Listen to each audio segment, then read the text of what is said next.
तो अंतर्यामी थे, लेकिन लीला जो भगवान करते हैं, जैसे 120 वर्ष धानक रूप में, जुलाय रूप में काशी में रह गए, कोई आज तक नहीं समझ पाया वो भगवान थे। आज समझ में आ गया कि वो परमात्मा थे और हैं और रहेंगे। तो ये लीला ऐसी गजब की करता, कोई सोच भी नहीं सकता यूं भगवान है रह कैसे। अंधे की लीला करे थे, अंधे वाली करी पूरी। इस काल को भी धोखा देता है, यही वेद में लिखा है। और यही नानक साहब कहते, ए ठगवाड़ा ठगी देश खरा सियाणा बोता बार, ये धारण के रूप रहा करता है। और खुद कहते भगवान सोचल सीधर मैं करूं अपने जन के काज। तो द्रौपदी जब उसने वो टुकड़ा लिया, देखा कि हाँ ये तो किसी लड़की बेटी ने दिया है, तो कहा बेटी आज तैने मेरी इज्जत रखी है, भगवान तेरी इज्जत रखेगा और तुझे बहुत ज्यादा दे। अब उसका वचन कैसे टले, तो सुपात्र को दिया दान। इस संसार में आने वाले कैर से भी कुछ ऐसे कर्म हैं जो दान से ही कटते हैं, कुछ ऐसे कर्म हैं जो सेवा से ही कटते हैं, कुछ ऐसे पाप कर्म हैं जो आपके आरती सिमरन सत्संग सुनने से कटेंगे, कुछ ऐसे कर्म हैं जो दान धर्म करने से और हवन यज्ञ करने से कटेंगे, कुछ ऐसे कर्म हैं जो दंडोत प्रणाम से ही आपके नाश होंगे, कुछ ऐसे पाप कर्म हैं जो सिमरन से ही कटेंगे। तो हमने सारे फार्मूले अपनाने अपने अंतःकरण को धोने के लिए, साफ करने के लिए। तो वो तरीके सारे के सारे आपको यहाँ मिलेंगे और पृथ्वी पर नहीं है। इससे आपका अंतःकरण भी साफ होगा, जिस कारण से आपको इस जीवन में भी सुख होगा और मोक्ष भी मिलेगा।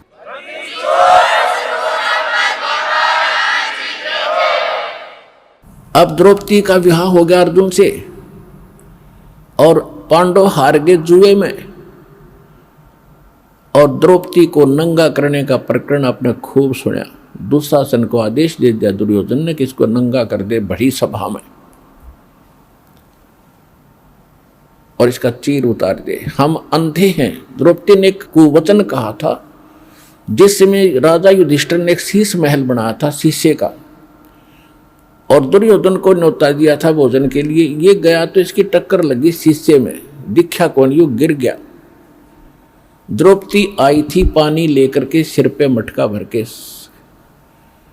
और हंसती हुई कहने लगी कि अंधों की संतान अंधी ही होती है। उसने एज ए भाभी अपने देवर को एक मजाक कर दिया, और कहते हैं दुर्योधन दुष्ट आत्मा था, उसका इतना दुख मान गया कि इसको सबक सिखाऊंगा कि इसने कैसे कह दिया मेरे साथ ऐसा मजाक, अभद्र मजाक किया है। अपने आत्मा परमात्मा कहते हैं साधु सोना और सजन, संत भगत सोना और सजन पुरुष टूट जोड़े 100 बार, और दुर्जन और पाका कलश एक के धक दरार। जैसे मटका होता है पका हुआ, उसको थोड़ा सा झटका लग गया, उसमें दरार आ जाएगी, क्रैक हो गया, वो दोबारा नहीं मिल सकता, 100 प्रयत्न कर लो, अलग ही पहचान रहेगी।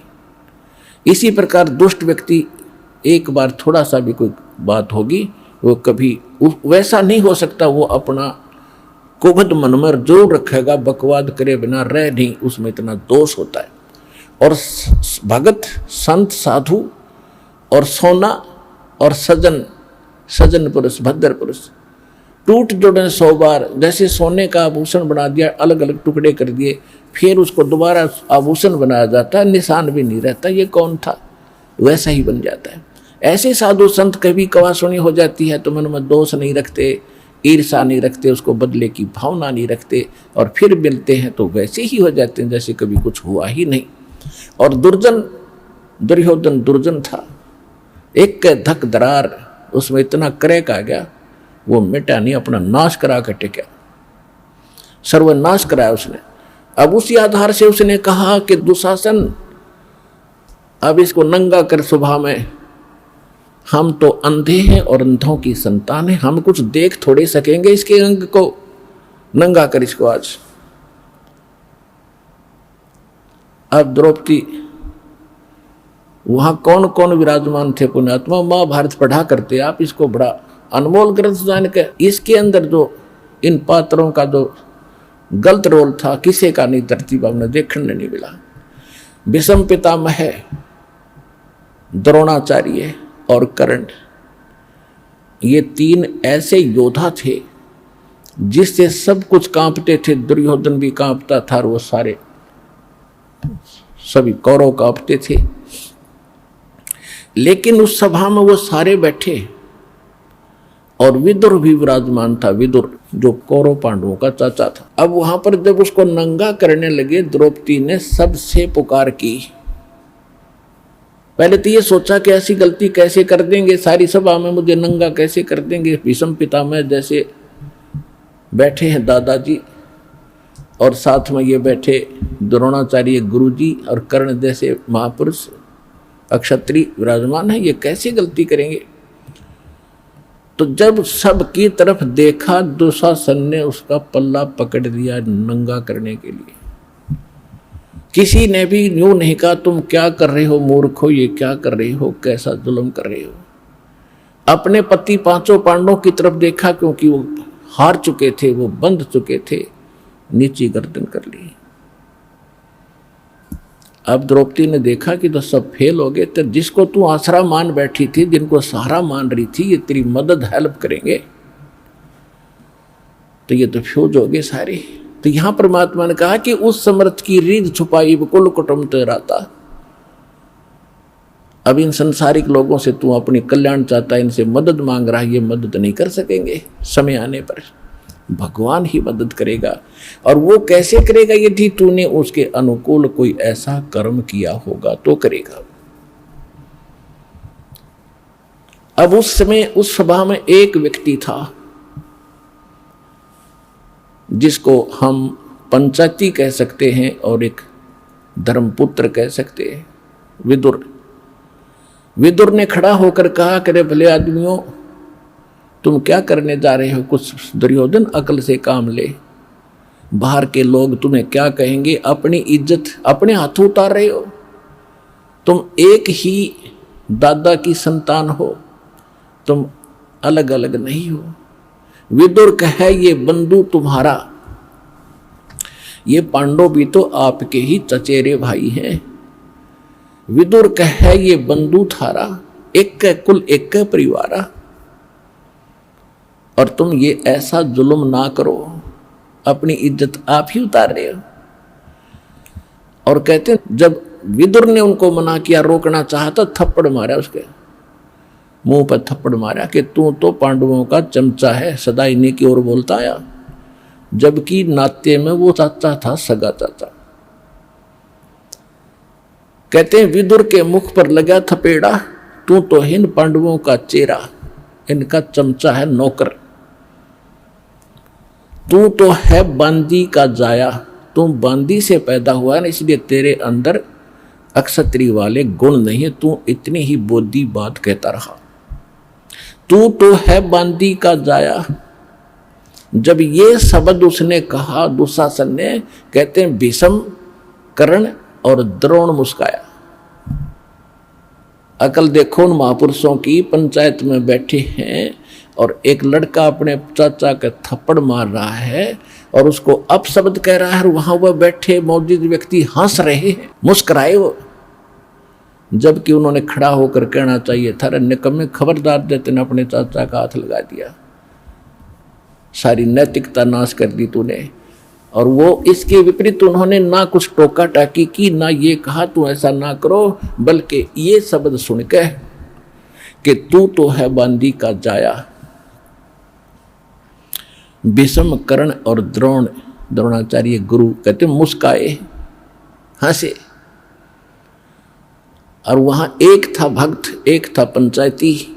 उस सभा में पंचायती के एक लक्षण और गुण होते हैं, सच्ची बात कहे, मुंह पे कहे, और उसकी नहीं चले तो उठ कर चला जाना चाहिए, वहां बैठा नहीं रहना चाहिए उस सभा। तो विदुर वहां से उठ कर आ गया, वहां रहा नहीं। या तो भीष्म, द्रोणाचार्य और कर्ण ने उनका विरोध करना चाहिए था, नहीं मानते तो सभा त्याग देनी चाहिए थी। वहां बैठे किस लिए थे, वो बुद्धिहीन। उस द्रौपदी को नंगा देखने के लिए बैठे थे वो दुष्ट व्यक्ति। और किस लिए बैठे थे? अब कहते हैं बंधे से बंधा मिले और छोटे कौन उपाय, कर बंदगी निर्बंध की वो पल में दे छुड़ाए। अब दुर्योधन के मलिन अन्न को खाकर विषम पिता में द्रोणाचार्य और कर्ण वो दूषित मन के हो गए थे। वो बंद गए उसके लोक लाज में, किसका टुकड़ा खाते हम कैसे बोलेंगे। और विदुर ने खड़ा होकर कह दिया, और उधर से पांडव बंद गए कि हम हार चुके हैं, द्रौपदी को हम बोल नहीं सकते, वो भी बंधन में बंध गए मर्यादा में।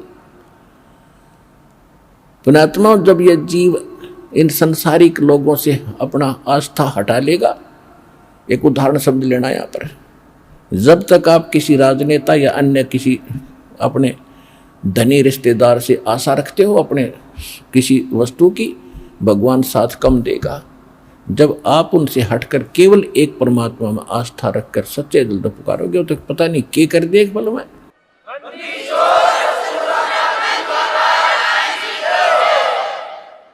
जब द्रौपदी ने देखा कि यहाँ कोई और साथी नहीं, तेरा मददगार नहीं है, तब सच्चे दिल से आत्मा रोई थी। यह भगवान आत्मा का साथी है, मन का साथी नहीं। मन तो पता नहीं क्या क्या बकवास चाहे, ये हो जा वो हो जा फलाना हो जा। जब आत्मा चाहेगी ना तो मालिक देगा आपको। ये आत्मा का साथी है, और मन है ये काल का एजेंट। जब आत्मा रोई, यहाँ की आपकी पुकार, जैसे पता नहीं कितनी बहनों के साथ बलात्कार होते हैं कहीं कहीं, और वो सभी पुकारती भी हैं अपने मदद के लिए, फिर लास्ट में भगवान को भी याद करती होंगी, लेकिन कितनों की मदद होती है, बहुत कम। कारण यह होता है कि हमने पहले कुछ ऐसा पुण्य नहीं कर रखा जिससे भगवान कोई कारण बना दे और हमारी रक्षा करते हैं किसी भी प्रकार से।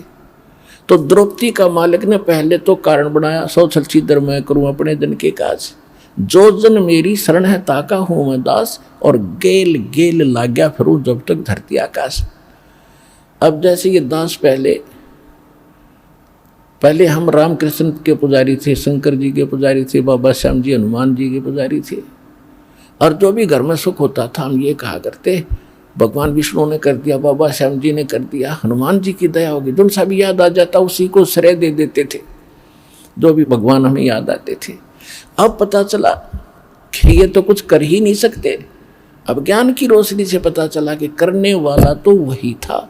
कहते हैं जगत का पेखना पेख्या, धनी का नाम ना लेखा। संसार के लोगों का ही हमने क्रेडिट दिया, इसने ऐसा कर दिया, इसने ऐसा कर दिया। वो कराने वाला भी कोई और ही है अगर किसी से कुछ करवा रहा है। कहते हैं जगत का पेखना पेखा, धनी का नाम ना लेखा। जो सब कुछ कर रहा है उसका जिक्र भी नहीं, कोई सुपने में याद नहीं आया आपको। तो परमात्मा कहते हैं जब तक जो मेरी शरण में है, कभी किसी शरण समय में, ये द्रौपदी वाली आत्मा भगवान की शरण में थी। इस कलयुग के इस पीरियड में ये चल रहा है जो स्वर्ण युग आ गया ये, और इसमें जो बिचल गए पिछड़ गए रह गए वो फिर यही धक्के खाते हैं। रानी बन गई, कभी राजा बन गए, कभी देवता बन गए। कुमाई इस समय की होगी वह सत भक्ति, और हजारों युगों तक चलेगी उनके साथ, क्योंकि कितनी कमाई इतनी बनती है इसकी, फिर यहाँ बर्बाद हो जाती है। लेकिन जो एक बार उसकी शरण में आ गया, परमात्मा इतने दयालु है, उसको कहीं ना कहीं घुमा फिरा के इवन द्रौपदी का भी ईव जन्म देंगे, दोबारा यहाँ पटकेंगे उनको जब उनका नंबर आओगा, जब टेके रहे तो न कहा मोक्ष होना था।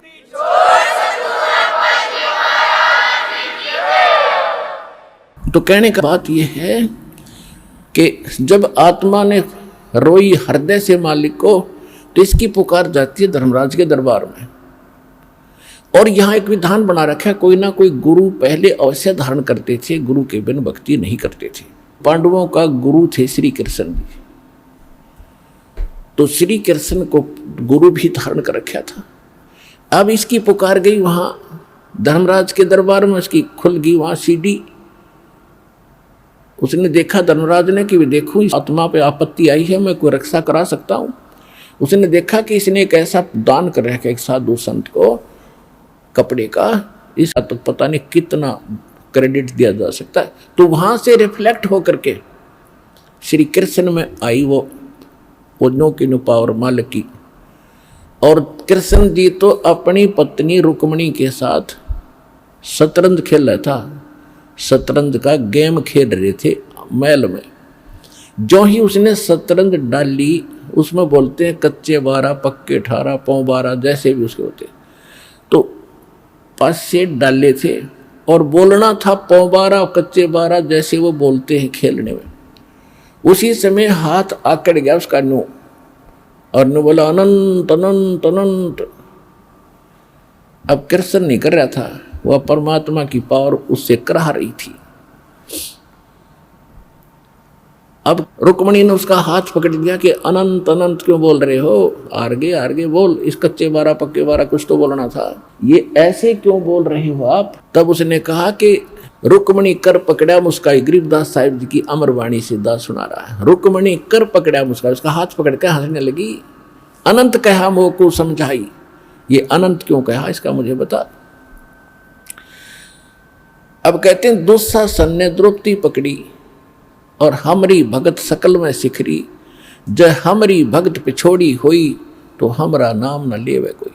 वहां कृष्ण नहीं बोल रहा था, कृष्ण को बुलाया जा रहा था भगवान के द्वारा, और परमात्मा की पावर ही उसके पास वहां से भीतर, जैसे जड़ से खुराक आती है पौधे में, पौधे से जाती टहनी में, टहनी के फल लगते, तो वो फल देने वाली टहनी है, उसका देने वाला जड़ है, टहनी के बस का नहीं था, ये समझ लेना। क्योंकि जब इस फार्मूले को आप समझोगे अध्यात्म ज्ञान को, जब आपके समझ में आएगी और आपकी दृष्टि वहीं टेकेगी जाके कि करे कराओ साइया मन में लहर उठा, दादू से दर जीव के आप बगल हो जाए। कृष्ण कहते सिर दरी थी और करने वाला खुद था। रुक्मणी कर पकड़ा मुस्काई, अंत कहा मोह को समझाई, दुस्शासन ने द्रौपदी पकड़ी और हमरी भगत यानी भगवान की भगत सकल में सिकरी, और जय हमरी भगत पे छोड़ी हुई, जय हमारा भगत हार में आ गया तो भगवान का नाम ना लेवे कोई। अब श्री कृष्ण तो फिर इतना कह के लग गया पासे खेलने, वो मालिक आए फिर कृष्ण रूप धारण करके, श्री कृष्ण रूप बना के परमात्मा सूक्ष्म रूप में द्रौपदी के सिर पे आकर बैठ गए। कहते हैं तनदेही से पासा डारी, कृष्ण तो अपना वहां खेल रहा है और पहुंचे सूक्ष्म रूप मुरारी कबीर परमात्मा। खेचत खेचत खेच कसीसा, सिर पर बैठे हैं जगदीसा, द्रौपद सुता के तीर बढ़ाए, शंख शंखों पार न आए, द्रौपद सुता ने दीनी लीर और जाके अंत बढ़ाए चीर।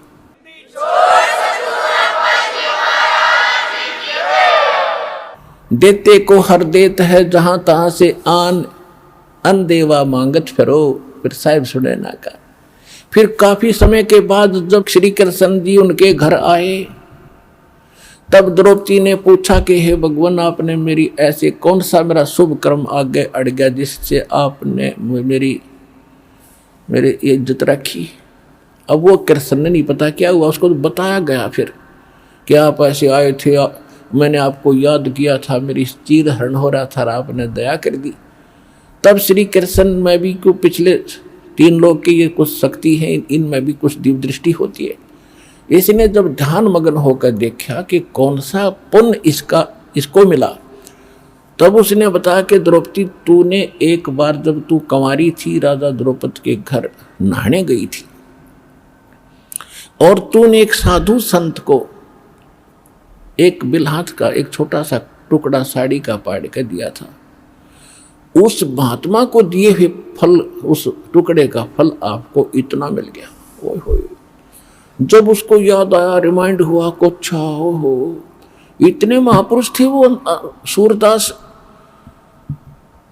तो कहती है कि एक लीर माने छोटे से टुकड़े के कारण मेरे हो गए चीर अपार, और जय मैं पहले जानती कि ऐसे समर्थ है ये, तो सब कुछ देती वार, कि उसको ना जाने के दान दे देती, उस महापुरुष को पता नहीं क्या समर्पण कर देती। तो पुण्यात्माओं, आज वो अवसर आ गया आपका, और जय ईब चूक गए, अब समर्पण होने का समय है मोक्ष प्राप्ति और यहाँ की सुख प्राप्ति के लिए। इसलिए आपको उदाहरण सुना।